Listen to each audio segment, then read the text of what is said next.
A co-founder of the social news and entertainment website Reddit has been found dead. He certainly was a prodigy, although he never kind of thought of himself like that. He was totally unexcited about starting businesses and making money. There's a profound sense of loss tonight in Highland Park, Aaron Swartz' hometown, as loved ones say goodbye to one of the internet's brightest lights. Open access and computer activists are mourning his loss. An astonishing intellect. You talk to people who knew him. He was killed by the government, and MIT betrayed all of its basic principles. They wanted to make an example out of him, okay?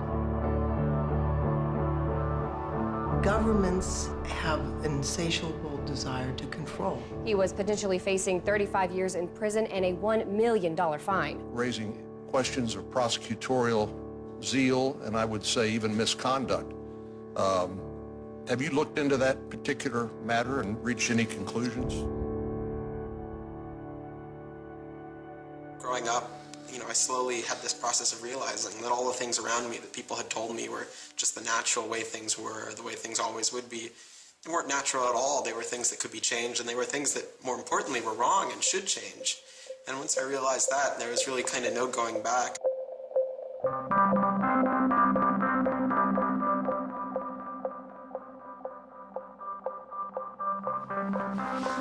Welcome to Story Reading Time. The name of the book is Paddington at the Fair. Well, he was born in Highland Park and grew up here. Aaron came from a family of 3 brothers, all extraordinarily bright. So we were all, not the best behaved children and, 3 boys running around all the time, causing trouble. Hey, no. Aaron, what? But I've come to the realization Aaron learned how to learn at a very young age. 1, 2, 3, 4, 5, 6, 7, 8, 9, 10. Knock, knock. Who's there? Aaron. Aaron who? Aaron, funny man. He knew what he wanted, and he always wanted to do it. He always accomplished what he wanted. His curiosity was endless. Here's a little picture of what's a planet sign. And each planet has a symbol. Mercury symbol, Venus' symbol, Earth symbol, Mars symbol, Jupiter symbol. One day he said to Susan, "What's this free family entertainment in downtown Highland Park?" Free family entertainment downtown Highland Park. He was 3 at the time, and she said, "What are you talking about?" And he said, "Look, it says here on the refrigerator, free family entertainment in downtown Highland Park." And so she was floored and astonished that he could read. It's called My Family Seder. The Seder night is different from all other nights. I remember once we were at the University of Chicago Library. I pulled a book off the shelf that was from like 1900 and showed him and said, this is really just an extraordinary place. We all were curious children, but Aaron really liked learning and really liked teaching. And today we're going to learn the ABCs backwards. D, Y, X, W, V, U, T. I remember he came home from his first algebra class, and he was like, "Noah, let me teach you algebra." And I'm like, "What is algebra?" And he was always like that. Now you press the click button. There, now it's got that. Now it's in pink.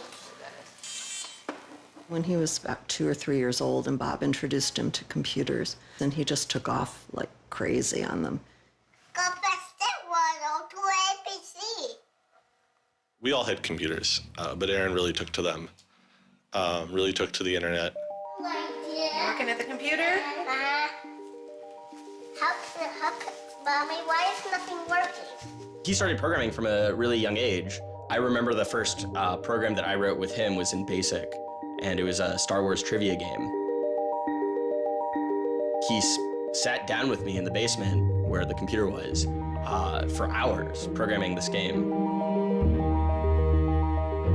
The problem that I kept having with him is there was nothing that I wanted done. And to him, there was always something to do, always something that programming could solve.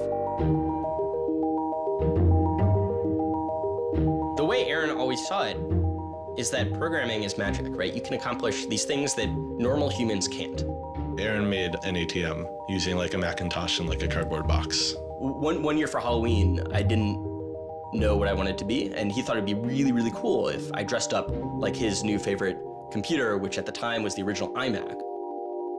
I mean, he hated dressing up for Halloween, but he loved convincing other people to dress up as things that he wanted to see.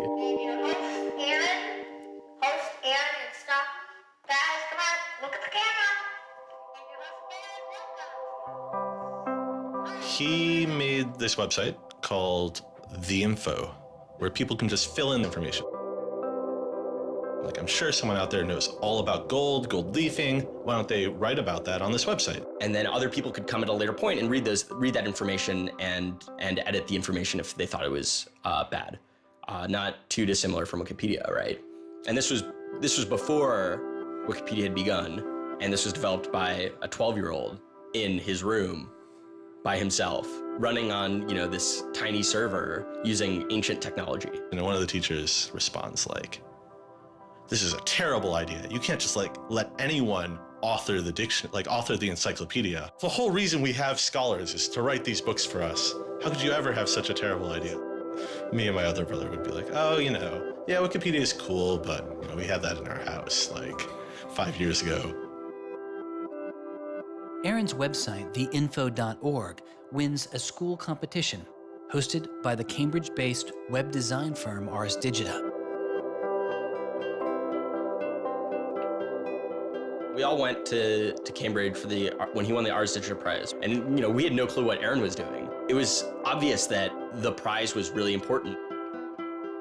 Aaron soon became involved with online programming communities, then in the process of shaping a new tool for the web. He comes up to me, it's like, "Ben, there's this really awesome thing that I'm working on. You need to hear about it." I'm like, "Yeah, what is it?" He says, "It's this thing called RSS." And he explains to me what RSS is. I'm like, why is that useful, Aaron? Is any site using it? Why would I want to use it? There was this mailing list for people who were working on RSS and XML more generally. And there was a person on it named Aaron Swartz who was combative but very smart and who had lots of good ideas. And he didn't ever come to the face-to-face meetings. And they said, when are you going to come out to one of these face-to-face meetings? And he said, "I don't think my mom would let me. I'm 14, I just turned 14. And so their first reaction was, well, this colleague we've been working with all year was 13 years old while we were working with him, and he's only 14 now. And their second reaction was, Christ, we really want to meet him. That's extraordinary. He was part of the committee that drafted RSS. What he was doing was to help build the plumbing for modern hypertext. And the piece that he was working on, RSS, was a tool that you can use to get summaries of things that are going on in other web pages. Most commonly, you would use this for a blog. You might have 10 or 20 people's blogs you want to read. You use their RSS feeds, these summaries of what's going on those other pages, to create a unified list of all the stuff that's going on. Aaron was really young, but he understood the technology and he saw that it was imperfect and looked for ways to help make it better.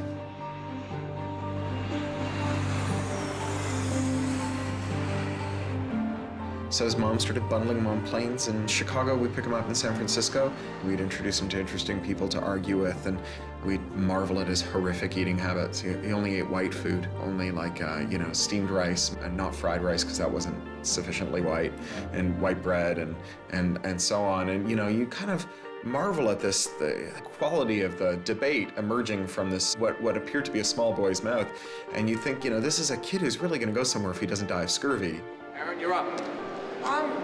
I think the difference is that now you can't make companies like Doc was saying. You can't have companies that just, let's sell dog food over the internet, let's sell dog food over cell phones. But there's still a lot of innovation going on. I think if you don't see the innovation, maybe your head is in the sand. He takes on this alpha nerd personality where he's sort of like, I'm smarter than you, and because I'm smarter than you, I'm better than you, and I can tell you what to do. It's an extension of him being kind of like a twerp. So you aggregate all these computers together and now they're solving big problems like searching for aliens and trying to cure cancer. First met him on IRC, on Internet Relay Chat. He didn't just write code. He also sort of got people excited about solving problems. He was a connector. The free culture movement has had a lot of his energy. I think Aaron was trying to make the world work. He was trying to fix it. He had a very kind of strong personality that definitely ruffled feathers at times. It wasn't necessarily the case that he was always comfortable in the world, and the world wasn't always comfortable with him. Aaron got into high school and was really just sick of school. He didn't like it. He didn't like any of the classes that were being taught. He didn't like the teachers. Aaron really knew how to get information. He was like, I don't need to go to this teacher to learn how to do geometry. I can just read the geometry book, and I don't need to go to the teacher to learn their version of American history. Like, I have 3 historical compilations here. I could just read them, and I'm not interested in that. I'm interested in the web. I was very frustrated with school. I thought, the teachers didn't know what they were talking about, and they were very domineering and controlling, and the homework was kind of a sham, and it was just all the way to pin students together and force them to do busy work. And, I started reading books about the history of education and how this educational system was developed, and, alternatives to it in ways that people could actually learn things as opposed to just regurgitating facts their teachers told them. And that kind of led me down this path of questioning things. Once I questioned the school I was in, I questioned the society that built the school, I questioned the businesses that the schools were training people for, and I questioned the government that, set up this whole structure. One of the things he was most passionate about was copyright, especially in those early days. Copyright has always been something of a burden on the publishing industry and on readers, but it wasn't an excessive burden. It was a reasonable institution to have in place to make sure that people got paid. What Aaron's generation experienced was the collision between this antique copyright system and this amazing new thing we were trying to build, the internet and the web. These things collided, and what we got was chaos. He then met Harvard law professor Lawrence Lessig, who was then challenging copyright law in the Supreme Court. A young Aaron Swartz flew to Washington to listen to the Supreme Court hearings. I am Aaron Swartz, and I'm here to listen to see the Eldred argument. Why did you fly out here from Chicago and come all this way to see the Eldred argument? That's a more difficult question. See the Eldred. Because I don't know. It's very exciting to see the Supreme Court, especially such a prestigious case as this one.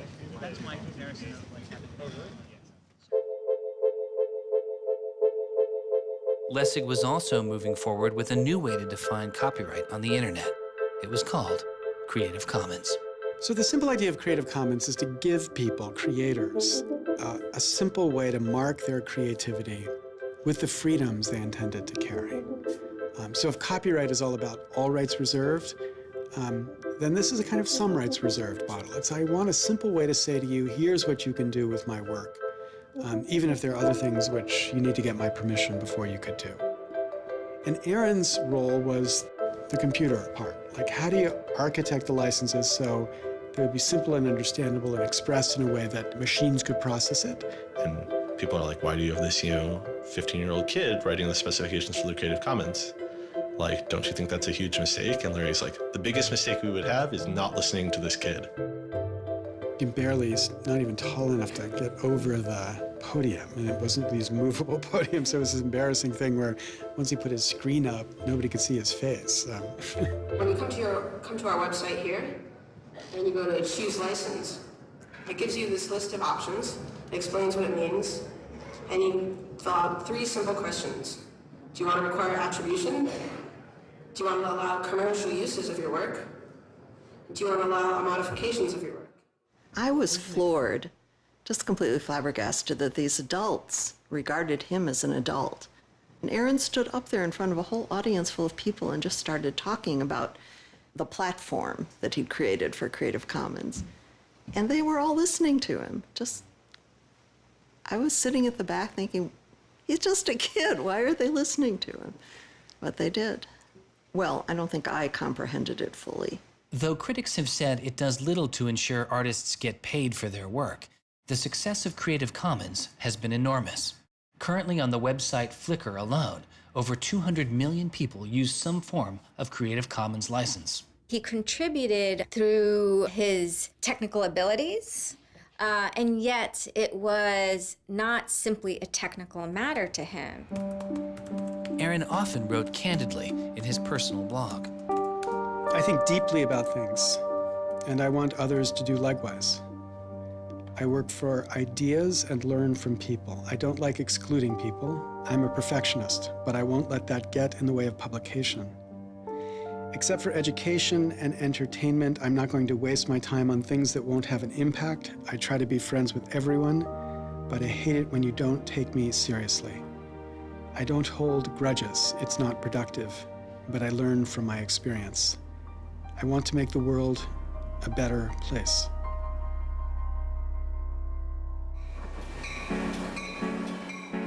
In 2004, Swartz leaves Highland Park and enrolls in Stanford University.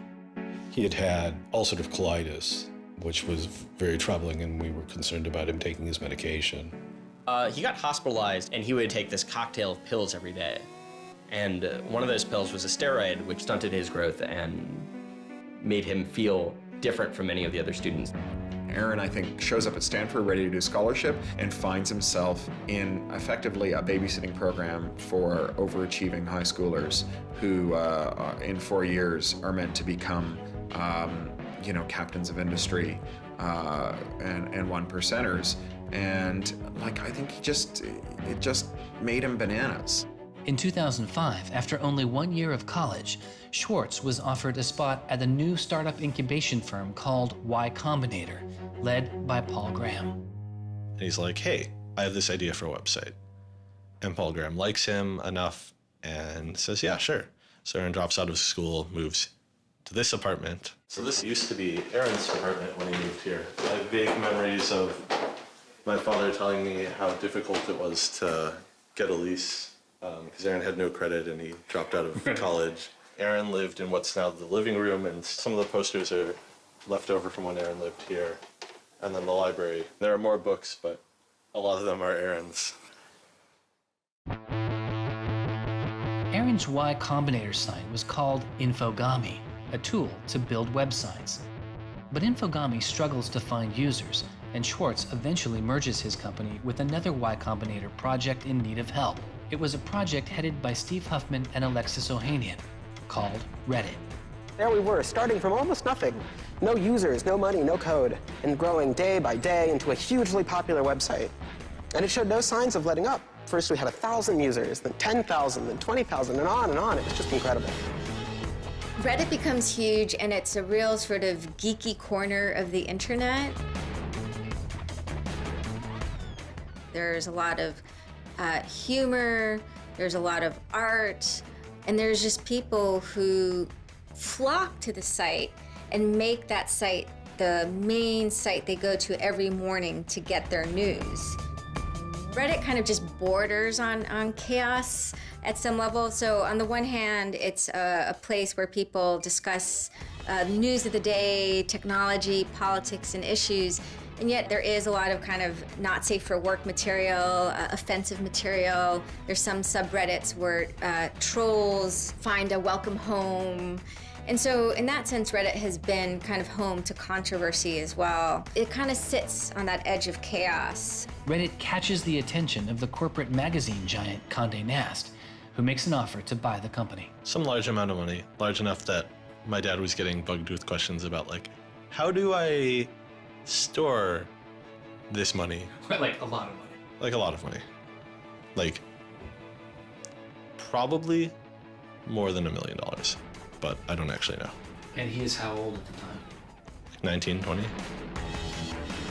So it was in this apartment. They sat around on what predated these couches, hacking on Reddit. And when they sold Reddit, they threw a giant party and then all flew out to California the next day and left the keys with me. It was funny, he just sold a startup, so we all kind of presumed he was the richest person around, but he said, oh no, I'll take this tiny little shoebox-sized room. That's all I need. It was barely larger than a closet. The idea of him spending his money on fancy objects just seems so implausible. He explains it's I like living in apartments, so I'm not going to spend a lot of money on a new place to live. I'm not going to buy a mansion. And I like wearing jeans and a t-shirt, so I'm not going to spend any more money on clothes. So like, it's, you know, really no big deal. What is a big deal to Swartz is how traffic flows on the internet and what commands our attention. In the old system of broadcasting, you were fundamentally limited by the amount of space in the airwaves. You know, you could only send out 10 channels over the airwaves of television, right? Or even with cable, you had 500 channels. On the internet, everybody can have a channel. Everyone can get a blog or a MySpace page. Everyone has a way of expressing themselves. And so what you see now is not a question of who gets access to the airwaves. It's a question of who gets control over the ways you find people. You know, you start seeing power centralizing in sites like Google, these sort of gatekeepers that tell you where on the internet you want to go, the people who provide you your sources of news and information. So it's not, you know, only certain people have a license to speak. Now everyone has a license to speak. It's a question of who gets heard. After he started working in San Francisco at Condé Nast, he comes into the office and they want to give him a computer with all this crap installed on it and say that he can't install any new things on his computer, which to a developer is outrageous, right? From the first day, he was complaining about all this stuff. Gray walls, gray desks, gray noise. The first day I showed up here, I simply couldn't take it. By lunchtime, I had literally locked myself in a bathroom stall and started crying. I can't imagine staying sane with someone buzzing in my ear all day, let alone getting any actual work done. Nobody else seems to get work done here either. Everybody's always coming into our room to hang out and chat or invite us to play the new video game system that Wired is testing. He really had different aspirations that were politically oriented. And Silicon Valley just doesn't really quite have that culture that orients technical activity for the purposes of political goals. Aaron hated working for a corporation. They all hate working for Condé Nast, but Aaron is like the only one who's not going to take it. And Aaron basically gets himself fired by not showing up to work ever. It was said to be a messy breakup. Both Alexis Ohanian and Steve Huffman declined to be interviewed for this film. He rejected the business world. One of the really important things to remember about that choice when Aaron decided to kind of leave startup culture is that he was also leaving behind the things that had made him, you know, famous and well-loved, and, you know, he was at risk of letting down fans. He got to where he was supposed to be going and had the self-awareness and the orneriness to realize that he had climbed the mountain of shit to pluck the single rose and discovered that he'd lost his sense of smell. And rather than sit there and insist that it wasn't as bad as it seemed, and he did get the rose in any event, he climbed back down again, which is pretty cool. The way Aaron always saw it is that programming is magic, right? You can accomplish these things that normal humans can't by being able to program. So if you had magical powers, would you use them for good or to make you mountains of cash? Swartz was inspired by one of the visionaries he had met as a child, the man who had invented the World Wide Web, Tim Berners-Lee. In the 1990s, Berners-Lee was arguably sitting on one of the most lucrative inventions of the 20th century. But instead of profiting from the invention of the World Wide Web, he gave it away for free. It is the only reason the World Wide Web exists today. Aaron is certainly deeply influenced by Tim. Tim is certainly a very prominent early internet genius who doesn't in any sense cash out. He's not at all interested in how he's going to figure out how to make $1 billion.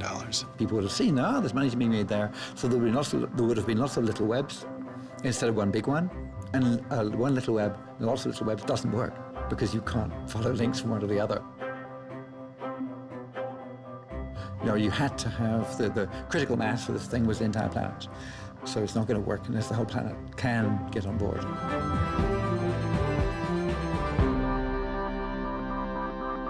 I mean, I feel very strongly that it's not enough to just live in the world as it is, to just kind of take what you're given and, follow the things that adults told you to do and that, your parents told you to do and that society tells you to do. I think you should always be questioning. I take this very scientific attitude that everything you've learned is just provisional, that, you know, it's always open to recantation or refutation or questioning. And I think the same applies to society. Once I realized that there were real serious problems, fundamental problems that I could do something to address, I didn't see a way to forget that. I didn't see a way not to. We just started spending a lot of time just kind of as friends. We would just talk for hours into the night. I definitely should have understood that he was flirting with me. I think to some degree I was like, this is a terrible idea and impossible, and therefore I will pretend it is not happening.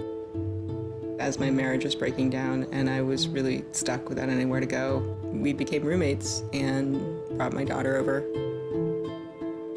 We moved in and furnished the house, and it was really peaceful. Like, my life had not been peaceful for a while, and really neither had his.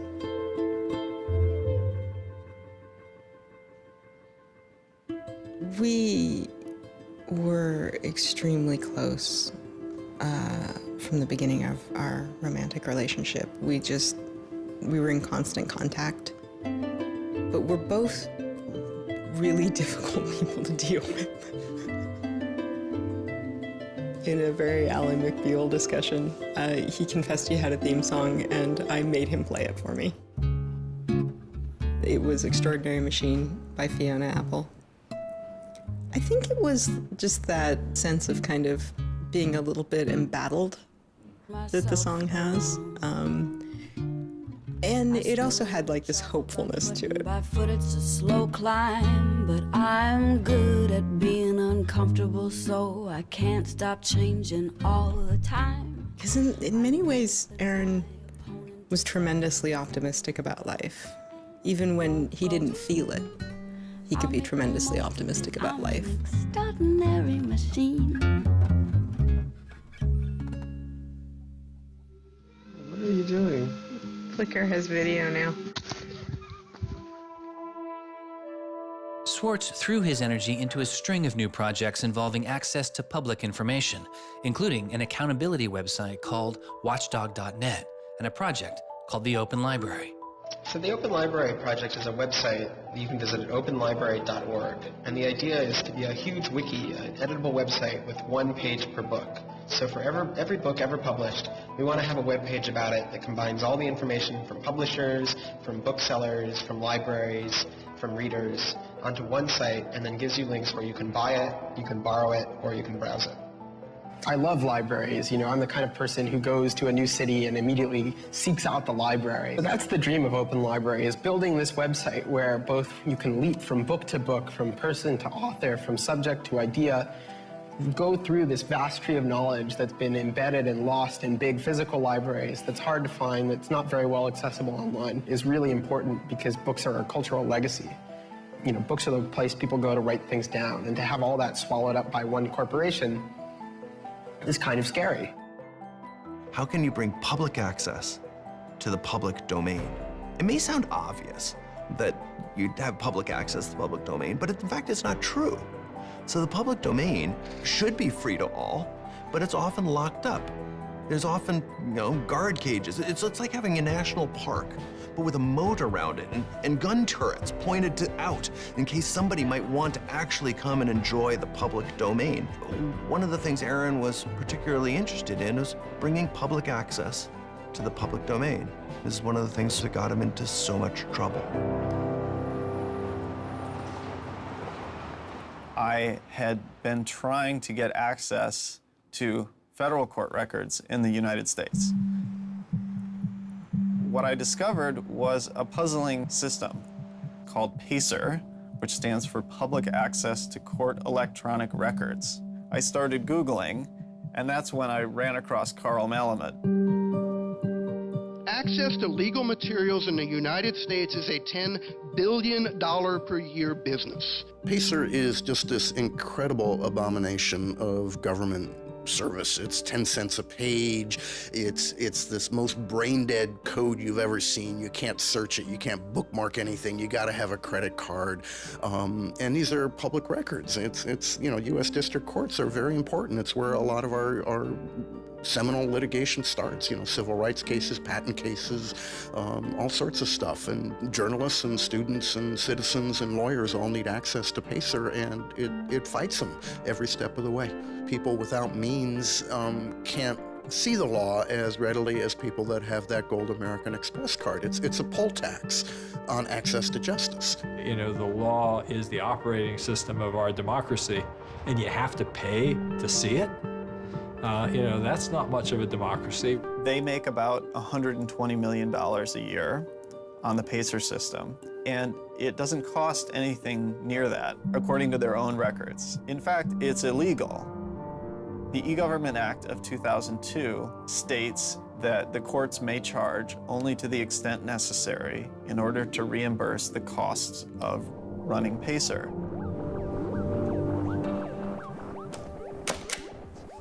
As the founder of public.resource.org, Malamud wanted to protest the PACER charges.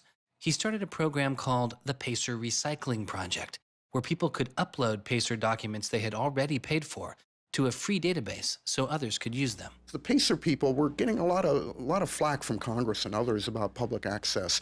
And so they put together this system. In 17 libraries across the country, there was free PACER access. You know, that's one library every 22,000 square miles, I believe, so it wasn't like really convenient.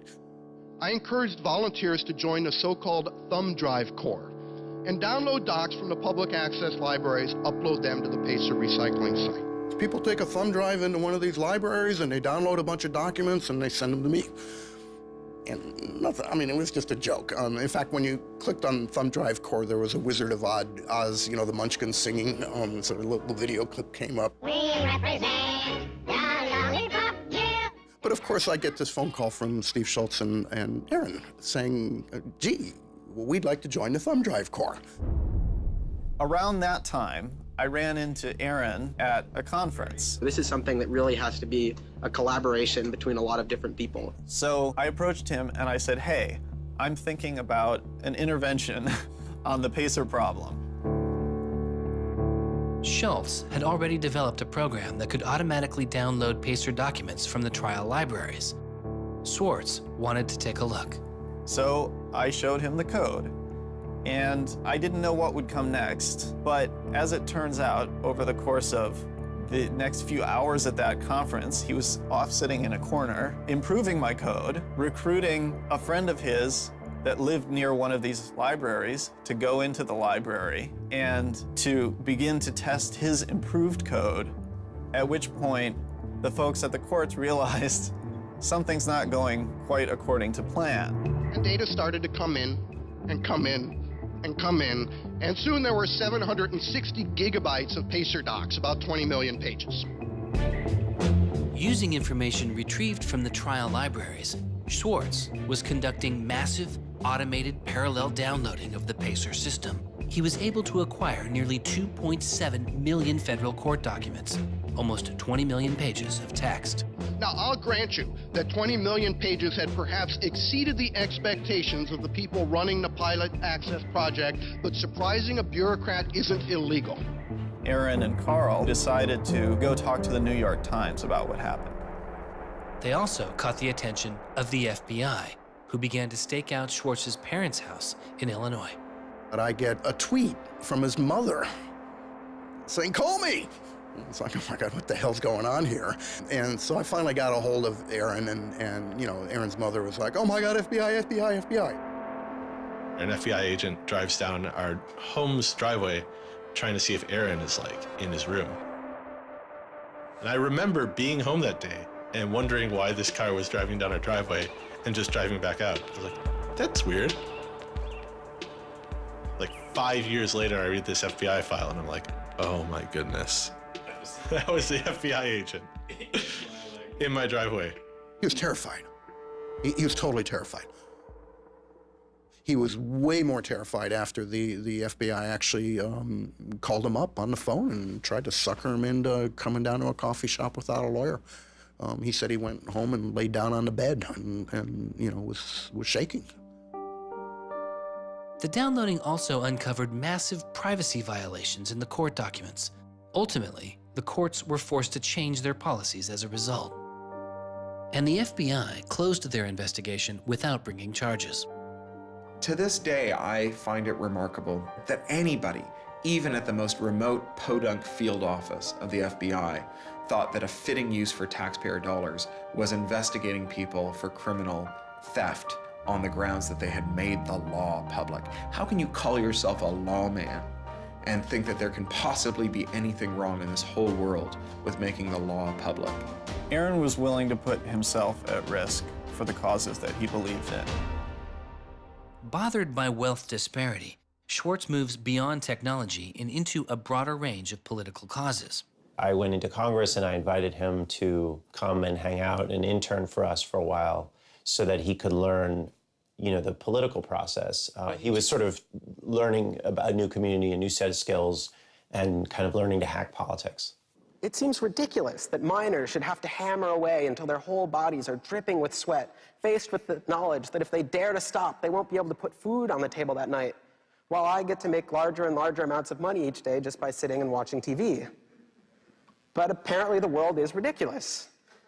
So I co-founded a group called the Progressive Change Campaign Committee, and what we try and do is we try and organize people over the internet who care about progressive politics and moving the country in a more progressive direction to kind of come together, join our email list, join our campaigns, and help get progressive candidates elected all across the country. The group is responsible for igniting the grassroots effort behind the campaign to elect Elizabeth Warren to the Senate. He might have thought it was a dumb system, but he came in and he said, I need to learn this system because it can be manipulated like any, you know, like any social system. But his passion for knowledge in libraries didn't take a back seat. Aaron began to take a closer look at institutions that publish academic journal articles. By virtue of being students at a major U.S. university, I assume that you have access to a wide variety of scholarly journals. Pretty much every major university in the United States pays these sort of licensing fees to organizations like JSTOR and Thomson and ISI to get access to scholarly journals that the rest of the world can't read. These scholarly journals and articles are essentially the entire wealth of human knowledge online, and many have been paid for with taxpayer money or with government grants. But to read them, you often have to pay again, handing over steep fees to publishers like Reed Elsevier. These licensing fees are so substantial that people who are studying in India instead of studying in the United States don't have this kind of access. They're locked out from all of these journals. They're locked out from our entire scientific legacy. I mean, a lot of these journal articles, they go back to the Enlightenment. Every time someone has written down a scientific paper, it's been scanned and digitized and put in these collections. That is a legacy that has been brought to us by the history of people doing interesting work, the history of scientists. It's a legacy that should belong to us as a commons, as a people, but instead it's been locked up and put online by a handful of for-profit corporations who then try and get the maximum profit they can out of it. So a researcher paid by the university or the people publishes a paper, and in the very, very last step of that process, after all the work is done, after all the original research is done, the thinking, the lab work, the analysis, after everything is done at that last stage, then the researcher has to hand over his or her copyright to this multi-billion-dollar company. And it's sick. It's an entire economy built on volunteer labor. And then the publishers sit at the very top and scrape off the cream. Talk about a scam. One publisher in Britain made a profit of $3 billion last year. I mean, what a racket. JSTOR is just a very, very small player in that story, but for some reason, JSTOR is the player that Aaron decided to confront. He'd gone to some conference around open access and open publishing, and I don't know who the person from JSTOR was, but I think at some point Aaron asked the question, like, how much would it cost to open up JSTOR in perpetuity? And they gave some, I think it was $200 million, something that Aaron thought was totally ridiculous. Working on a fellowship at Harvard, he knew users on MIT's famously open and fast network Nextdoor had authorized access to the riches of JSTOR. Swartz saw an opportunity. You have a key to those gates. And with a little bit of shell script magic, you can get those journal articles. On September 24th, 2010, Swartz registered a newly purchased Acer laptop on the MIT network under the name Gary Host. The client name was registered as Ghost Laptop. He doesn't hack JSTOR in the traditional sense of hacking. The JSTOR database was organized, so it was completely trivial to figure out how you could download all the articles in JSTOR because it was basically numbered. It was basically, / number article 444,024, then 25, then 26. He wrote a Python script called keepgrabbing.py, which was like keep grabbing one article after another. The next day, Ghost Laptop begins grabbing articles, but soon the computer's IP address is blocked. For Swartz, it's barely a bump in the road. He quickly reassigns his computer's IP address and keeps downloading. Well, JSTOR and MIT take a number of steps to try to interfere with this when they notice that this is happening. And when the more modest steps don't work, then at a certain stage, JSTOR just cuts off MIT from having access to the JSTOR database. So there's this kind of cat and mouse game around getting access to the JSTOR database. Aaron ultimately, obviously, is the cat because he has more technical capability than the JSTOR database people do in defending them. And eventually, there was an unlocked supply closet in the basement of one of the buildings. And he went, instead of going through Wi-Fi, he went down there and he just plugged his computer directly into the network and just left it there with an external hard drive downloading these articles to the computer. Unknown to Swartz, his laptop and hard drive had been found by authorities. They didn't stop the downloads. Instead, they installed a surveillance camera. They found the computer in this room in the basement of an MIT building. They could have unplugged it. They could have waited for the guy to come back and said, dude, what are you doing? Cut it out. Who are you? And they could have done all that kind of stuff, but they didn't. What they wanted to do was film it to gather evidence to make a case. That's the only reason you film something like that.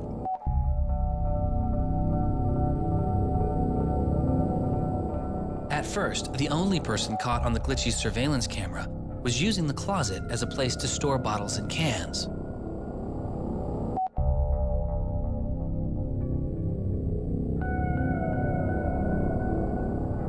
But days later, it caught Swartz.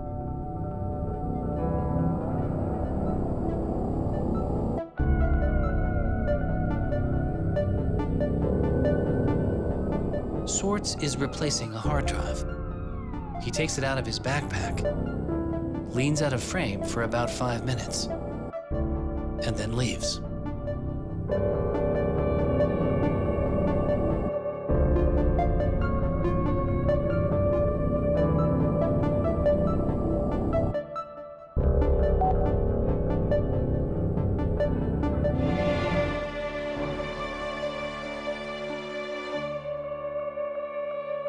And then they organized a stakeout where as he was biking home from MIT, these cops came out from either side of the road or something like that and started going after him. He describes that he was pressed down and assaulted by the police. He tells me that it's unclear that they were police that were after him. He thought that someone was trying to attack him. He does tell me they beat him up. I was just devastated. The notion of any kind of criminal prosecution of anyone in our family or anything was so foreign and incomprehensible, I didn't know what to do. Well, they execute search warrants at Aaron's house, his apartment in Cambridge, and his office at Harvard. 2 days before the arrest, the investigation had gone beyond JSTOR and the local Cambridge police. It had been taken over by the United States Secret Service. The Secret Service began investigating computer and credit card fraud in 1984, but 6 weeks after the attack on 9/11, their role expanded. President Bush used the Patriot Act to establish a network of what they called electronic crimes task forces. The bill before me takes account of the new realities and dangers posed by modern terrorists. According to the Secret Service, they are primarily engaged in activity with economic impact, organized criminal groups, or use of schemes involving new technology. The Secret Service turned Swartz's case over to the Boston U.S. Attorney's Office. There was a guy in the U.S. Attorney's Office who had the title head of the Computer Crimes Division or Task Force. I don't know what else he had going, but you're certainly not much of a computer crimes prosecutor without a computer crime to prosecute. So he jumped on it, kept it for himself, didn't assign it to someone else within the office or the unit, and that's Steve Hyman. Prosecutor Stephen Hyman has been largely out of public view since the arrest of Aaron Swartz, but he can be seen here in an episode of the television show American Greed, filmed around the time of Aaron's arrest. He is describing his previous case against the notorious hacker Alberto Gonzalez, a case that garnered Hyman enormous press attention and accolades. Gonzalez masterminded the theft of over 100 million credit card and ATM numbers, the largest such fraud in history. Here, Hyman, describing Gonzalez, gives his view on the hacker mindset. These guys are driven by a lot of the same things that we're driven by. They have an ego, they like challenge, and of course they like money and everything you can get from money.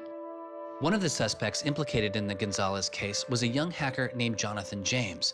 Believing Gonzalez's crimes would be pinned on him, James committed suicide during the investigation. In an early press release describing the government's position in the case of Aaron Swartz, Hyman's boss, U.S. Attorney for the District of Massachusetts Carmen Ortiz, said this: "Stealing is stealing, whether you use a computer command or a crowbar, and whether you take documents, data, or dollars." It's not true. It's obviously not true. I'm not saying it's harmless, and I'm not saying that we shouldn't criminalize stealing of information, but you've got to be much more subtle in trying to figure out exactly which kinds of harms are harmful here. So the thing about a crowbar is every time I break into a place with a crowbar, I do damage. There's no doubt about it.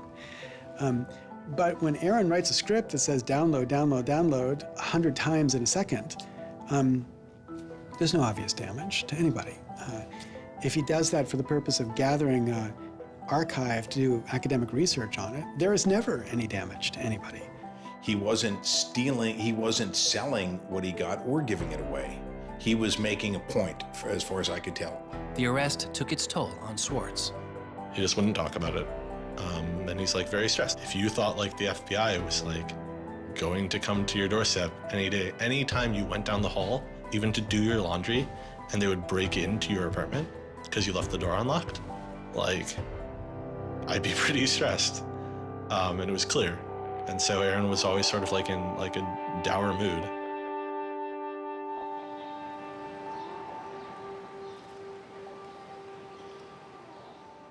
He wouldn't give off any sensitive information about his whereabouts during this time because he was so afraid that the FBI would be waiting for him. It was a time of unprecedented social and political activism. Time magazine would later name as their 2011 Person of the Year, the protester. There was a kind of hotbed of hacker activity going on. WikiLeaks had released a trove of diplomatic cables. Manning had been under arrest at the time. It was unknown whether he was the source of the leak.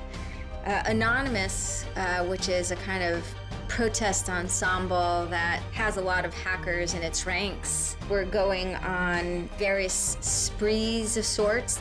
If you compare that to what he did, his stuff should have been left behind for MIT and JSTOR to deal with in a kind of private, professional manner. It should have never gotten the attention of the criminal system. It just didn't belong there.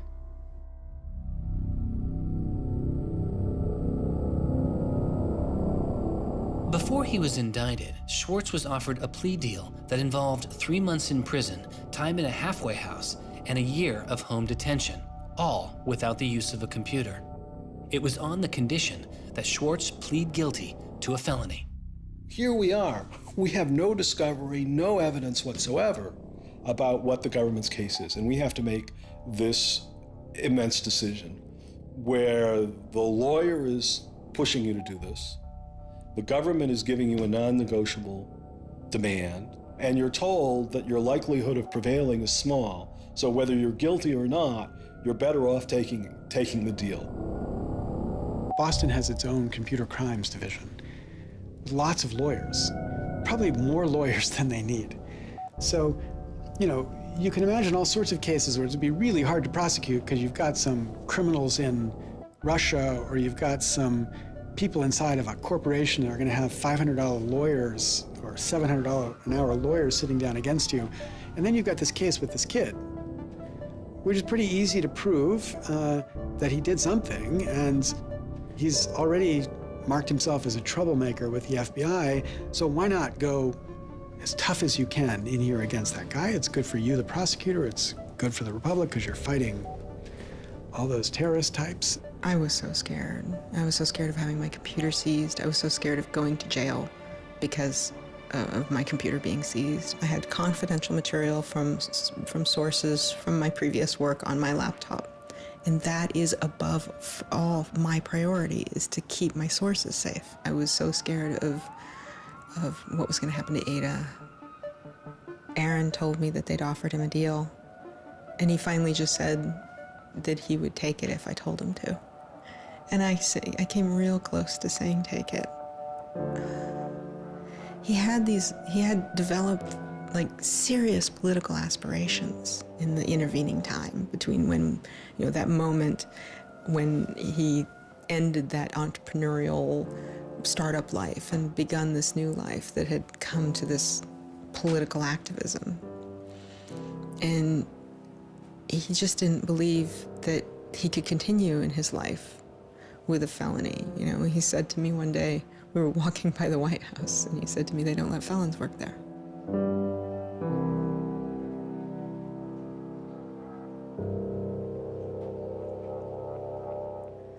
And he really wanted that to be his life. He hadn't killed anybody. He hadn't hurt anybody. He hadn't stolen money. He hadn't done anything that seemed felony worthy, right? And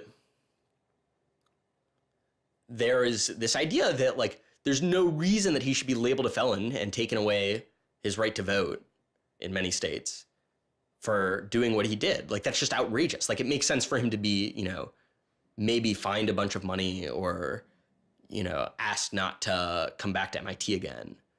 But to be a felon, to face jail time. Swartz turned down the plea deal. Hyman redoubled his efforts. Hyman continued to press us at all levels. Even with the physical evidence seized from Aaron's Acer computer, hard drive, and USB drive, the prosecutors needed evidence of his motives. Why was Aaron Swartz downloading articles from JSTOR, and just what did he plan to do with them? The government claims that he was planning to publish these.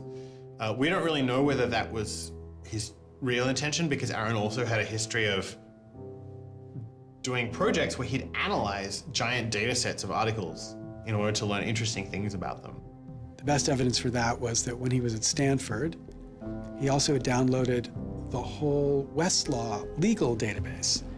In a project with Stanford law students, Swartz had downloaded the Westlaw legal database. He uncovered troubling connections between funders of legal research and favorable results. He did this amazing analysis of for-profit companies giving money to law professors who wrote law review articles which were then beneficial to Exxon during an oil spill, right? So it was a very corrupt system of funding, vanity research. Swartz had never released the Westlaw documents. In theory, he could have been doing the same thing about the JSTOR database. That would have been completely okay. If he were, on the other hand, intending to create a competitive service to JSTOR, we're going to set up our own, access to the Harvard Law Review and charge, money for it, then, okay, now it seems like criminal violation because you're commercially trying to exploit this material, but it's kind of crazy to imagine that's what he was doing. So, but then there's the middle case. Well, what if he was just trying to liberate it for all of the developing world? But depending on what he was doing, it creates a very different character to how the law should be thinking about it. The government was prosecuting him as if this was like a commercial criminal violation, like stealing a whole bunch of credit card records. It was that kind of crime.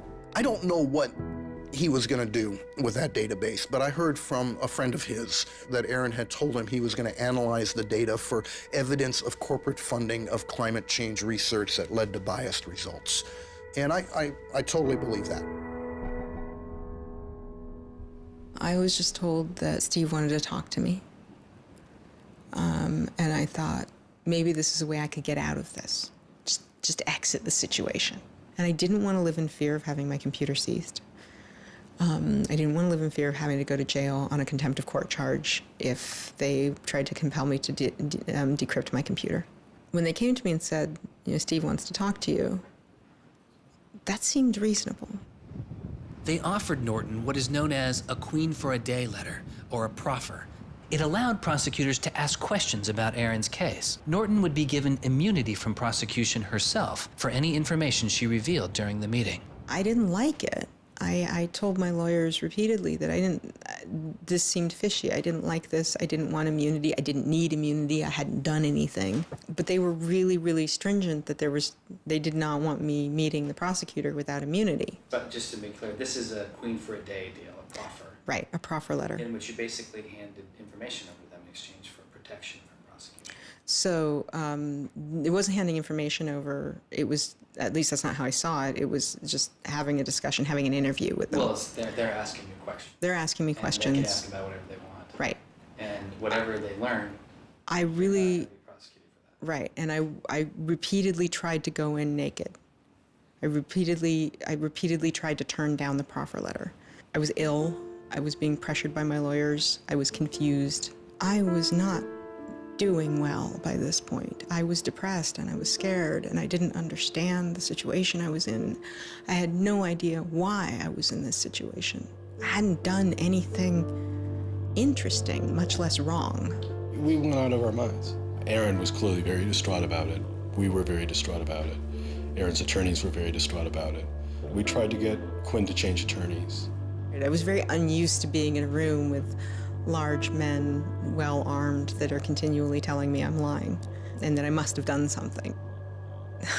I told them that this thing that they were prosecuting wasn't a crime. I told them that they were on the wrong side of history. I used that phrase. I said, you're on the wrong side of history. And they looked bored. They didn't even look angry. They just looked bored. And it began to occur to me that we weren't having the same conversation. I mean, I told them plenty of things about, why people would download journal articles. And eventually, I don't remember what was around it. I mentioned that he'd done this blog post, the Guerrilla Open Access Manifesto. This is the Guerrilla Open Access Manifesto, supposedly written in July 2008 in Italy. Information is power, but like all power, there are those who want to keep it for themselves. The world's entire scientific and cultural heritage, published over centuries in books and journals, is increasingly being digitized and locked up by a handful of private corporations. Meanwhile, those who have been locked out are not standing idly by. You've been sneaking through holes and climbing over fences, liberating the information locked up by the publishers and sharing them with your friends. But all this action goes on in the dark, hidden underground. It's called stealing or piracy, as if sharing a wealth of knowledge were the moral equivalent of plundering a ship and murdering its crew. But sharing isn't immoral, it's a moral imperative. Only those blinded by greed would refuse to let a friend make a copy. There's no justice in following unjust laws. It's time to come into the light and, in the grand tradition of civil disobedience, declare our opposition to this private theft of public culture. The manifesto itself was allegedly written by 4 different people and also edited by Norton. But it was Swartz who had signed his name to it. When it's over, I go immediately to Aaron and tell him everything I can remember about it. And he gets very angry. The things that I'd done shouldn't have added up that way. I hadn't done anything wrong, and everything had gone wrong. But I was never...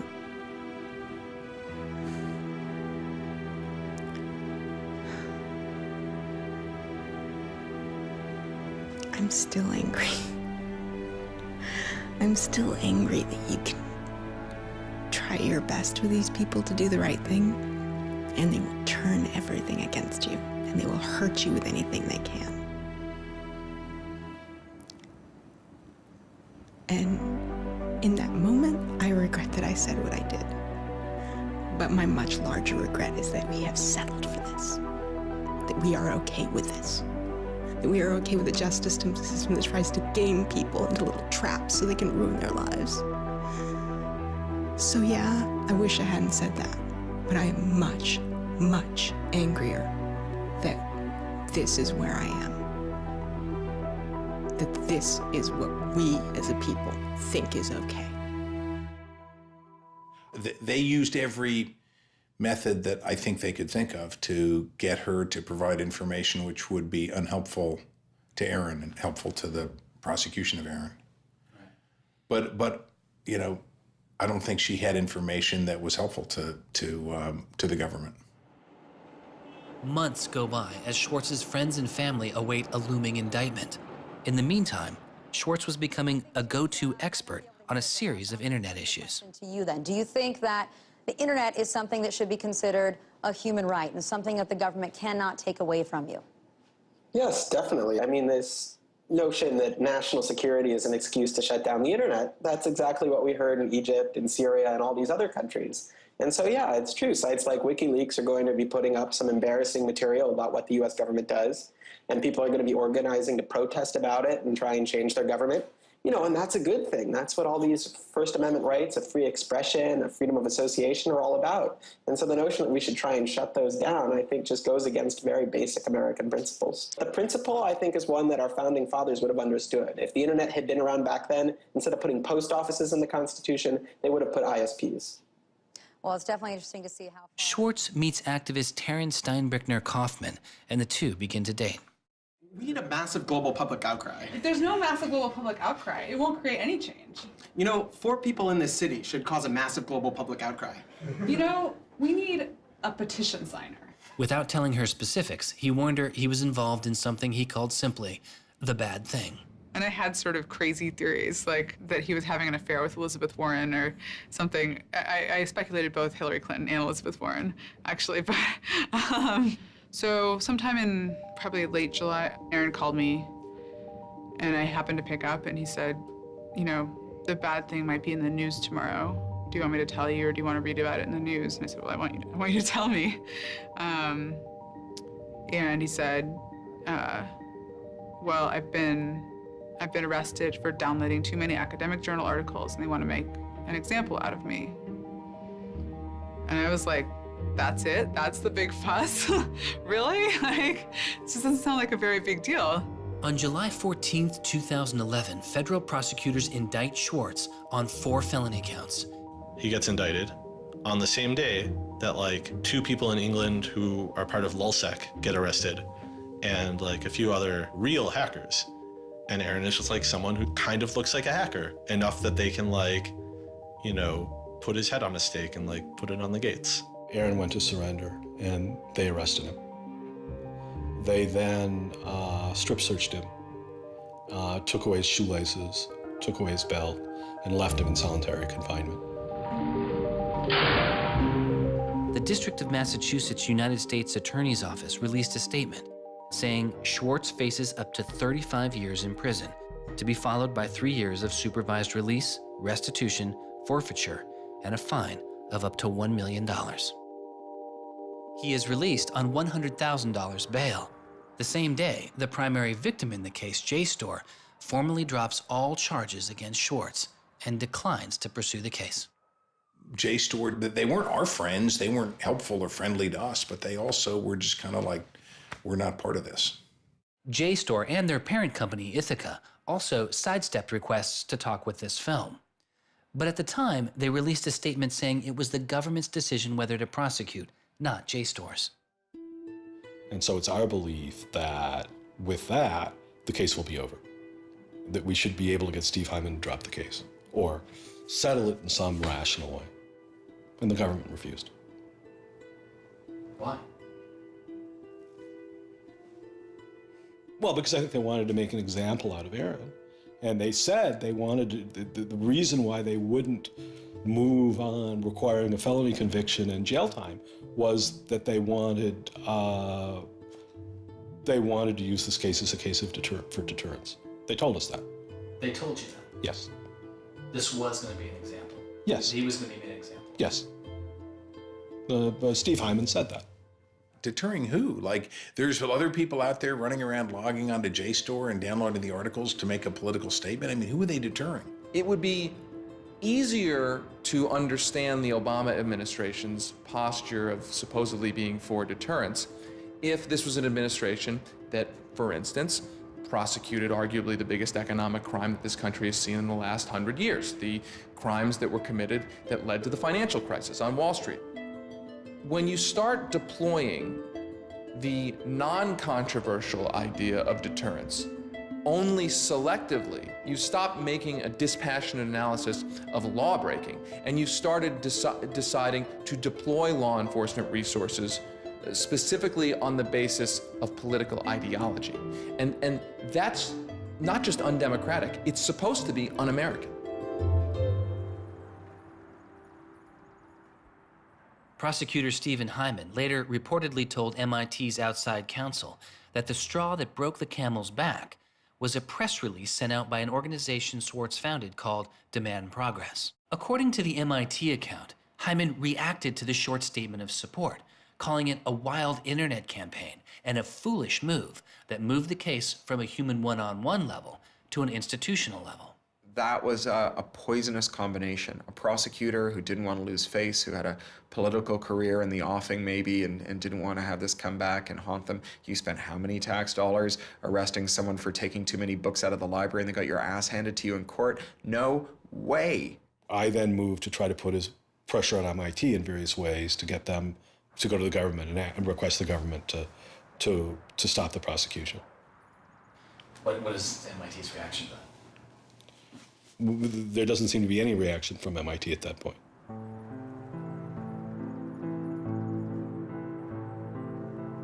MIT doesn't defend Aaron, which to people inside of the MIT community seems outrageous because MIT is a place that encourages hacking in the biggest sense of the word. At MIT, the idea of going and running around on roofs and tunnels that you weren't allowed to be in was not only a rite of passage, it was part of the MIT tour. And lockpicking was a winter course at MIT. They had the moral authority to stop it in its tracks. MIT never stood up and took a position of saying to the feds, don't do this. We don't want you to do this. You're overreacting. This is too strong, that I'm aware of. They acted kind of like any corporation would. They helped the government. They didn't help us unless they felt they had to, and they never tried to stop it. MIT declined repeated requests to comment, but they later released a report saying they attempted to maintain a position of neutrality and believed Hyman and the U.S. Attorney's Office did not care what MIT thought or said about the case. MIT's behavior seemed really at odds with the MIT ethos, right? You could argue that MIT turned a blind eye and that was okay for them to do. But taking that stance, taking that neutral stance in and of itself was taking a pro-prosecutor stance. If you look at Steve Jobs and Steve Wozniak, they started by selling a blue box, which was a thing designed to defraud the phone company. If you look at Bill Gates and Paul Allen, they initially started their business by using computer time at Harvard, which was pretty clearly against the rules. The difference between Aaron and the people I just mentioned is that Aaron wanted to make the world a better place. He didn't just want to make money. Swartz continues to be outspoken on a variety of internet issues. You know, the reason the internet works is because of the competitive marketplace of ideas. And what we need to be focusing on is getting more information about our government, more accessibility, more discussion, more debate. But instead, it seems like what Congress is focused on is shutting things down. Aaron thought he could change the world just by explaining the world very clearly to people. Flame can literally control your computer and make it spy on you. Welcome, Aaron. Good to have you back on the show here. You know, just like spies used to in olden days, put microphones and tap what people were saying, now they're using computers to do the same things. Swartz's political activity continues, his attention turning to a bill moving through Congress designed to curb online piracy. It was called SOPA. Activists like Peter Eckersley saw it as an enormous overreach, threatening the technical integrity of the internet itself. And one of the first things I did was to call Aaron. I said, can we do a big online campaign against this? This isn't a bill about copyright. It's not? No, he said. It's a bill about the freedom to connect. Now I was listening. And he thought about it for a while and then said yes. And he went and founded Demand Progress. Demand Progress is an online activism organization. We've got around 1.5 million members now, but started in the fall of 2010. Aaron was one of the most prominent people in a community of people who helped lead organizing around social justice issues at the federal level in this country. SOPA was the bill that was intended to curtail online piracy of music and movies, but what it did was basically take a sledgehammer to a problem that needed a scalpel. If passed, the law would allow a company to cut off finances to entire websites without due process, or even to force Google to exclude their links. All they needed was a single claim of copyright infringement. It pitted the titans of traditional media against a new and now far more sophisticated remix culture. It makes everyone who runs a website into a policeman. And if they don't do their job of making sure nobody on their site uses it for anything that's even potentially illegal, the entire site can get shut down without even so much as a trial. This was over the top. I mean, this was a catastrophe. This bill poses a serious threat to speech and civil liberties for all who use the internet. There were only a handful of us who said, look, we're not for piracy either, but it makes no sense to destroy the architecture of the internet, the domain name system, and so much that makes it free and open in the name of fighting piracy. And Aaron got that right away. The freedoms guaranteed in our Constitution, the freedoms our country had been built on, would be suddenly deleted. New technology, instead of bringing us greater freedom, would have snuffed out fundamental rights we'd always taken for granted. And I realized that day, talking to Peter, that I couldn't let that happen. When SOPA was introduced in October 2011, it was considered inevitable. Our strategy when it first came out was to hopefully slow the bill down, maybe weaken it a little bit, but even we didn't think that we would be able to stop this bill. Having worked in Washington, what you learn is that typically in Washington, the legislative fights are fights between different sets of corporate moneyed interests. They're all duking it out to pass legislation. And the fights that are the closest are when you have one set of corporate interests against another set of corporate interests, and they're financially equally matched in terms of campaign contributions and lobbying. Those are the closest ones. The ones that aren't even fights typically are ones where all the money is on one side, all the corporations are on one side, and it's just millions of people on the other side. I haven't seen anything like PIPA and SOPA in all my time in public service. There were more than 40 United States senators on that bill as co-sponsors. So there were already a long, long way to getting the 60 votes to have it clear all the procedural hoops. Even I began to doubt myself. It was a rough period. Swartz and Demand Progress were able to marshal enormous support, using traditional outreach combined with commonly used voice over IP to make it very easy for people to call Congress. I've never met anybody else who was able to operate at his level, both on the technological side and on the campaign strategy side.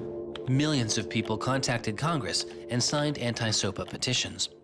Congress was caught off guard.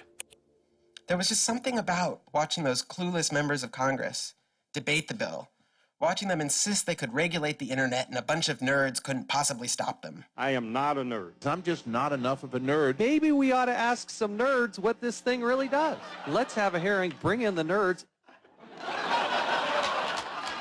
Really? Nerds? You know, I think actually the word you're looking for is experts. To enlighten you so your laws don't backfire, break the internet. We use the term geek, but we're allowed to use that because we are geeks. The fact that it got as far as it did without them talking to any technical experts reflects the fact that there is a problem in this town. I'm looking for somebody to come before this body and testify in a hearing and say, this is why they're wrong. There used to be an office that provided science and technology advice, and members could go to them and say, help me understand XYZ. And Gingrich killed it. He said it was a waste of money. Ever since then, Congress has plunged into the dark ages. I don't think anybody really thought that SOPA could be beaten, including Aaron. I think it was worth trying, but it didn't seem winnable. And I remember maybe a few months later, I remember him just turning to me and being like, I think we might win this. And I was like, that would be amazing. Calls to Congress continue. When the domain hosting site GoDaddy becomes a supporter of the bill, tens of thousands of users transferred their domain names in protest. Within a week, a humbled GoDaddy reverses their position on SOPA. When the Congress people that supported the record and movie industries realized that there was this backlash, they kind of scaled the bill back a little bit. You could see the curve happening. You could see that our arguments were starting to resonate. It was like Aaron had been striking a match and it was being blown out. Striking another one was being blown out. And finally he'd managed to catch enough kindling that the flame actually caught, and then it turned into this roaring blaze. On January 16th, 2012, the White House issued a statement saying they didn't support the bill. And then this happened. I'm a big believer that we should be dealing with issues of piracy and we should deal with them in a serious way, but this bill is not the right bill. When Jimmy Wales put his support towards blacking out Wikipedia, the #5 most popular website in the world. This is a website that's on several % of all of the clicks on anywhere on the internet. Wikipedia went black, Reddit went black, Craigslist went black, phone lines on Capitol Hill flat out melted. Members of Congress started rushing to issue statements retracting their support for the bill that they were promoting just a couple days ago. Within 24 hours, the number of opponents of SOPA in Congress went from this to this. To see congressmen and senators slowly flip sides throughout the day of the blackout was pretty unbelievable. There was like a 100 representative swing. And that was when, as hard as it was for me to believe, after all this, we had won. The thing that everyone said was impossible, that some of the biggest companies in the world had written off as kind of a pipe dream, had happened. We did it. We won. This is a historic week in internet politics, maybe American politics. The thing that we heard from people in Washington, D.C., from staffers on Capitol Hill was they received more emails and more phone calls on SOPA blackout day than they'd ever received about anything. I think that was an extremely exciting moment. This was the moment when the internet had grown up politically. It was exhilarating because it's hard to believe it actually happened. It's hard to believe a bill with so much financial power behind it didn't simply sail through the Congress. And not only did it not sail through, it didn't pass at all. It's easy sometimes to feel like you're powerless, like when you come out in the streets and you march and you yell and nobody hears you. But I'm here to tell you today, you are powerful. So yeah, maybe sometimes you feel like you're not being listened to, but I'm here to tell you that you are. You are being listened to. You are making a difference. You can stop this bill if you don't stop fighting. Stop PIPA. Stop SOPA. Some of the biggest internet companies, to put it frankly, would benefit from a world in which their little competitors could get censored. We can't let that happen. For him, it was more important to be sure that you made a small change than to play a small part in a big change. But SOPA was like playing a major part in a major change. And so for him, it was kind of this proof of concept, like, okay, what I want to do with my life is change the world. I think about it in this really scientific way of like, I'm measuring my impact. And this shows that it's possible, right? That the thing that I want to do with my life is possible. I have proved that I can do it, that I, Aaron Swartz, can change the world. For a guy who never really thought he had done much, which was Aaron, was one of the few moments where you could really see that he felt like he had done something good. Feeling like here is his maybe one and only victory lap. Everyone said there was no way we could stop SOPA. We stopped it. This is 3 outrageously good victories, and the year isn't even over yet. I mean, if there's a time to be positive, it's now. You know, he wins at SOPA a year after he's arrested. It's not unambiguously happy moments. There's a lot going on. He's so attuned towards participating in the political process, you can't stop him. The list of organizations Swartz founded or co-founded is enormous. And years before Edward Snowden would expose widespread internet surveillance, Swartz was already concerned.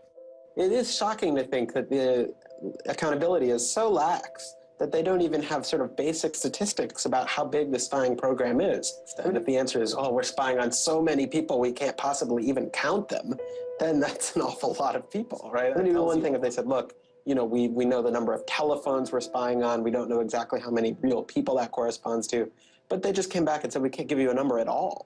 That's pretty, I mean, it's scary is what it is. Well, that's scary. You know, they put incredible pressure on him, took away his, you know, all of the money he had made. They, you know, threatened to take away his physical freedom. Why'd they do it, you know? I mean, well, why are they going after whistleblowers, you know? Why are they going after people who tell the, you know, who tell the truth about all sorts of things? I mean, from the banks to the, you know, to war, to just sort of government transparency. So secrecy serves those who are already in power. And we are living in an era of secrecy that coincides with an era where the government is doing also a lot of things that are probably illegal and unconstitutional. So those two things are not coincidences. It's very clear that this technology has been developed not for small countries overseas, but right here for use in the United States by the U.S. government. The problem with the spying program is it's this sort of long, slow expansion, you know, going back to the Nixon administration, right? Obviously, it became big after 9/11 under George W. Bush, and Obama has continued to expand it, and the problems have slowly grown worse and worse. But there's never been this moment you can point to, say, okay, we need to galvanize opposition today because today is when it matters. Instead, it's mattered for. The prosecution, in my estimation, of Aaron Swartz was about sending a particular laser-like message to a group of people that the Obama administration sees as politically threatening. And that is essentially the hacker, the information, and the democracy activist community. And the message that the Obama administration wanted to send to that particular community was, in my estimation, we know you have the ability to make trouble for the establishment. And so we are going to try to make an example out of Aaron Swartz to scare as many of you as possible into not making that trouble. And the government said, oh, the legal opinions we're using to legalize the spying program are also classified. So we can't even tell you which laws we're using to spy on you. You know, every time they can say, oh, this is another instance of cyber war, the cyber criminals are attacking us again, we're all in danger, we're all under threat. They use those as excuses to push through more and more dangerous laws. And so just to follow that up, like personally, how do you feel the fight is going, I guess? It's up to you. I know, but we gotta like, you know. You know,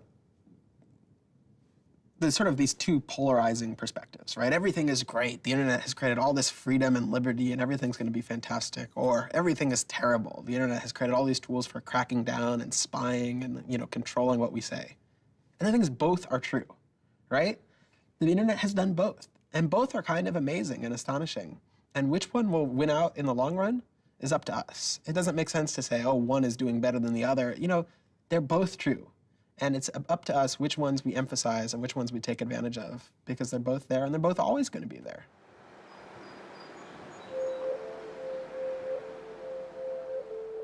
On September 12, 2012, federal prosecutors filed a superseding indictment against Swartz, adding additional counts of wire fraud, unauthorized access to a computer, and computer fraud.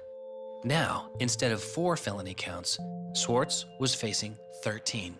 The prosecution's leverage had dramatically increased, as did Swartz's potential jail time and fines. They filed a separate indictment to add more charges, and they had a theory about why this conduct constituted a number of federal crimes, and that a very significant sentence could attach to it under the law.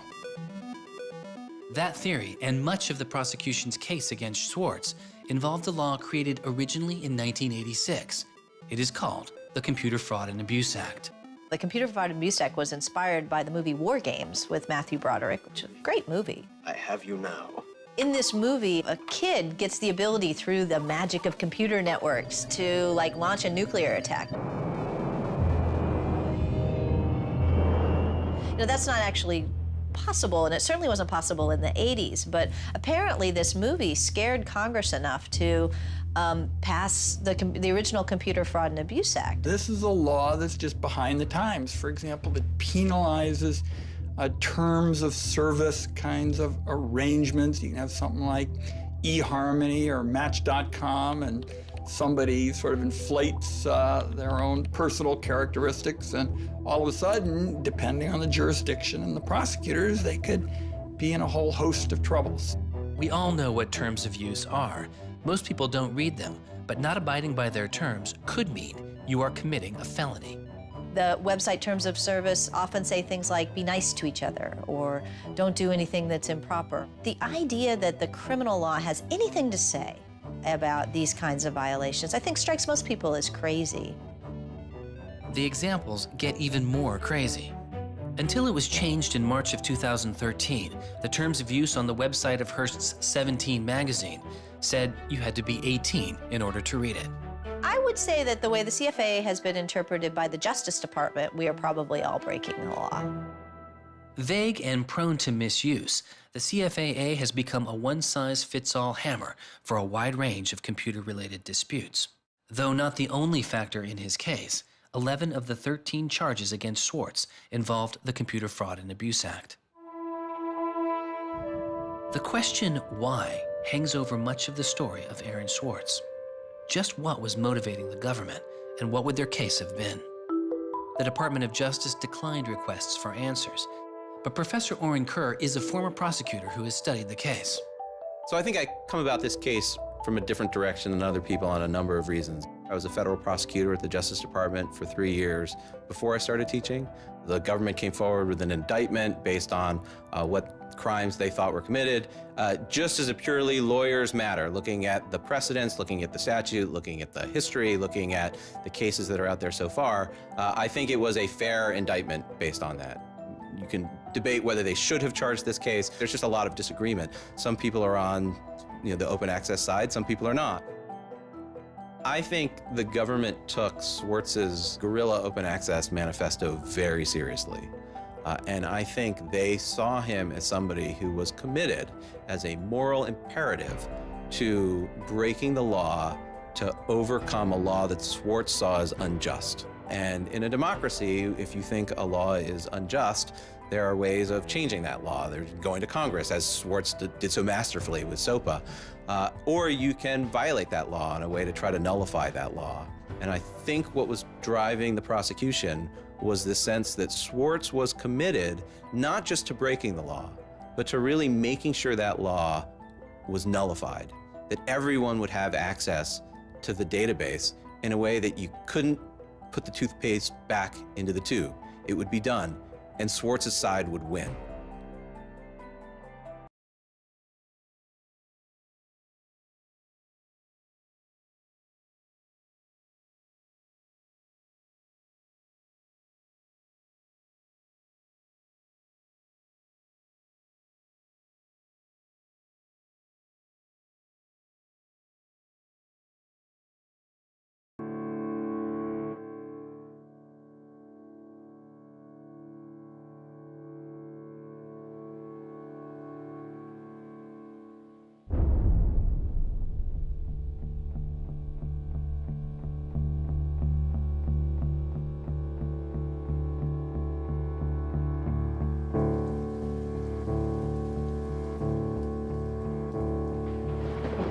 A co-founder of the social news and entertainment website Reddit has been found dead. He certainly was a prodigy, although he never kind of thought of himself like that. I He was totally unexcited about starting businesses and making money.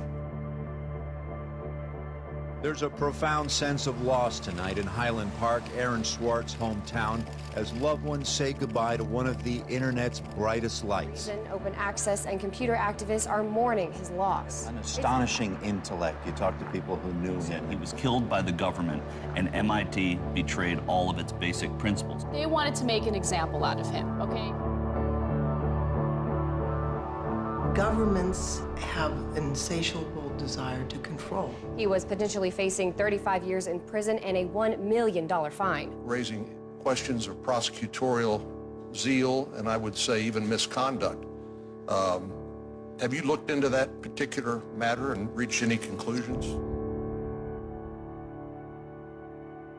Growing up, I slowly had this process of realizing that all the things around me that people had told me were just the natural way things were, the way things always would be. They weren't natural at all. They were things that could be changed, and they were things that, more importantly, were wrong and should change. And once I realized that, there was really kind of no going back.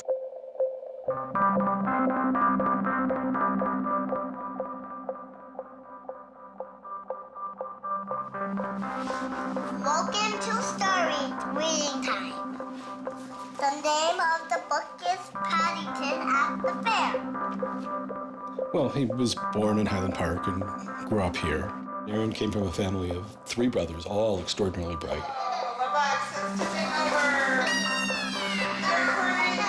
So we were all, not the best behaved children and, 3 boys running around all the time, causing trouble. Hey, no.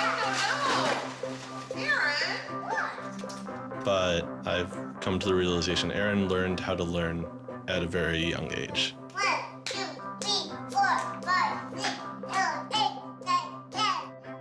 Knock, knock. Who's there? Aaron. Aaron who?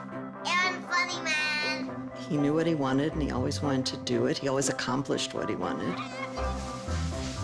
His curiosity was endless. Here's a little picture of what's a planet sign. And each planet has a symbol. Mercury symbol, Venus' symbol.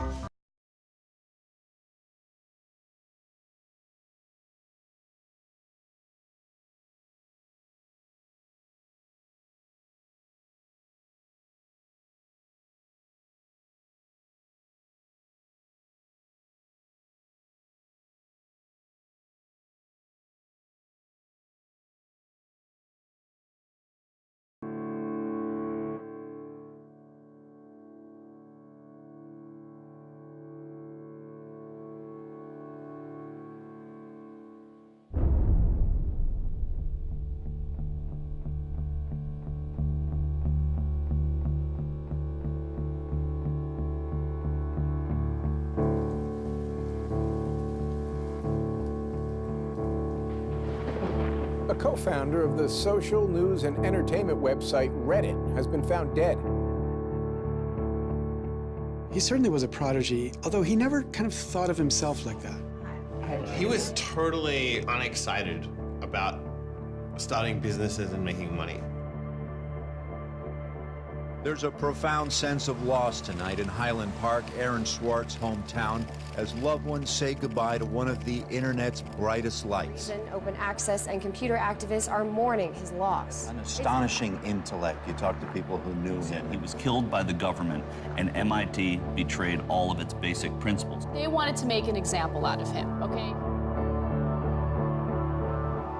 Governments have an insatiable desire to control. He was potentially facing 35 years in prison and a $1 million fine. Raising questions of prosecutorial zeal and I would say even misconduct. Have you looked into that particular matter and reached any conclusions? Growing up, I slowly had this process of realizing that all the things around me that people had told me were just the natural way things were, the way things always would be. They weren't natural at all. They were things that could be changed, and they were things that, more importantly, were wrong and should change. And once I realized that, there was really kind of no going back.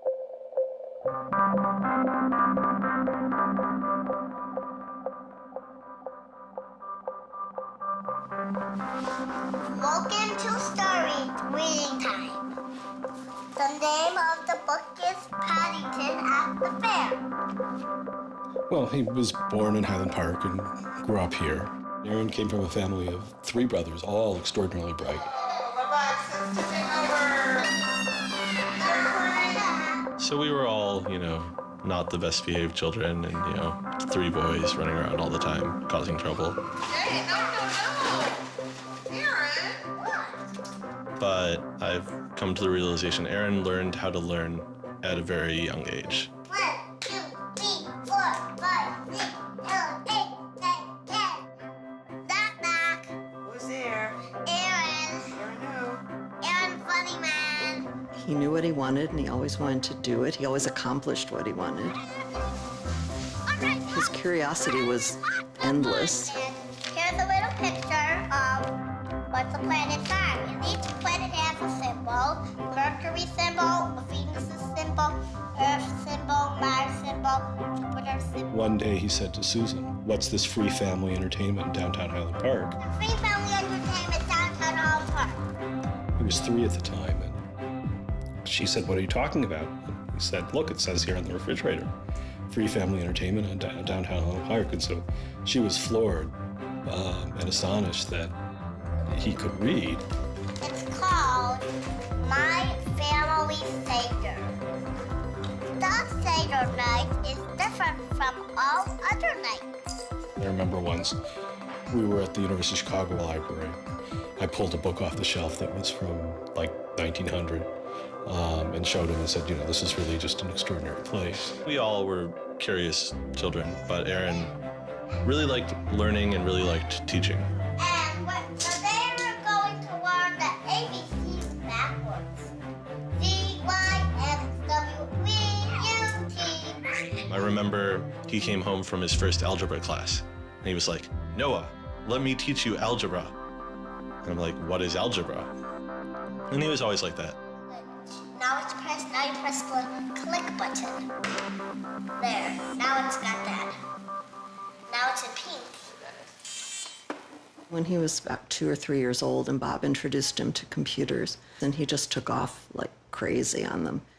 Go press that one, do ABC.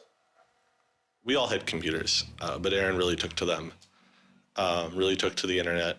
Working at the computer? Mommy, why is nothing working? He started programming from a really young age. I remember the first program that I wrote with him was in BASIC, and it was a Star Wars trivia game. Internet's own boy. And the old world killed him. We are standing in the middle of a time when great injustice is not touched. The architects of the financial meltdown have dinner with the president regularly. In the middle of that time, the idea that this was what the government had to prosecute just seems absurd if it weren't tragic.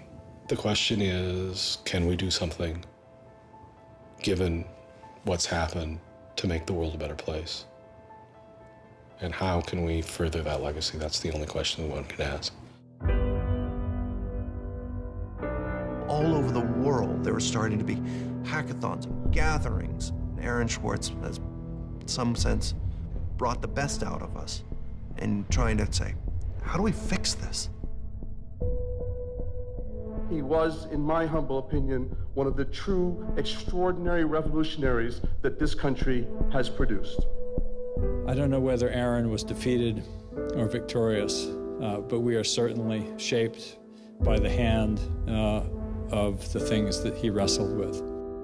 When we turn armed agents of the law on citizens trying to increase access to knowledge, we've broken the rule of law, we've desecrated the temple of justice. Aaron Swartz was not a criminal. Change does not roll in on the wheels of inevitability, it comes through continuous struggle. Aaron really could do magic. And I'm dedicated to making sure that his magic doesn't end with his death. He believed that he could change the world, and he was right. Out of the last week and out of today, phoenixes are already rising. Since Schwartz's death, Representative Zoe Lofgren and Senator Ron Wyden have introduced legislation that would reform the Computer Fraud and Abuse Act, the outdated law that formed the majority of the charges against Swartz. It's called Aaron's Law. Aaron believed that, like, you literally ought to be asking yourself all of the time, what is the most important thing I could be working on in the world right now? And if you're not working on that, why aren't you?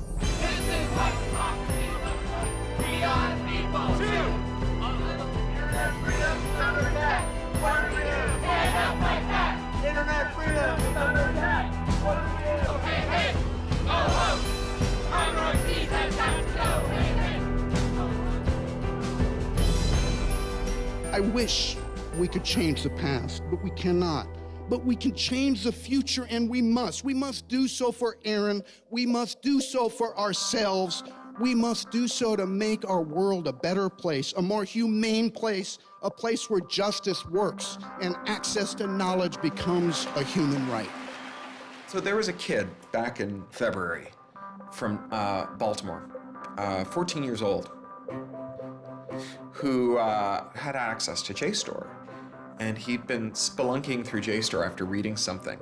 And he figured out a way to do early tests for pancreatic cancer.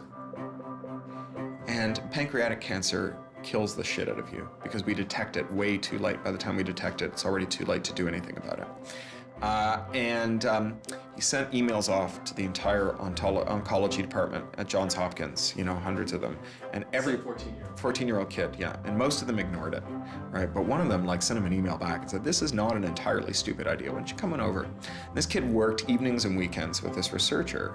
And in February, I heard him on the news, just a couple of weeks after Aaron died, when Aaron was in the news a lot. Sorry. And he said the reason he was on the news is because they'd done it. They were shipping an early test for pancreatic cancer that was going to save lives. And he said, this is why what Aaron did was so important. Because you never know, right? This truth of the universe is not only something that policymakers use to figure out, you know, what the speed limit should be. It's where the thing that's going to keep, you know, your kid from dying of pancreatic cancer comes from. And without access, the person who might come up with the thing that's got your number on it may never find that answer. He slept so well, he didn't fall out of bed once, not even when he dreamed he was back on the spacecraft. Very good, Aaron. Very good. Yay, Aaron. Okay, now it's song time.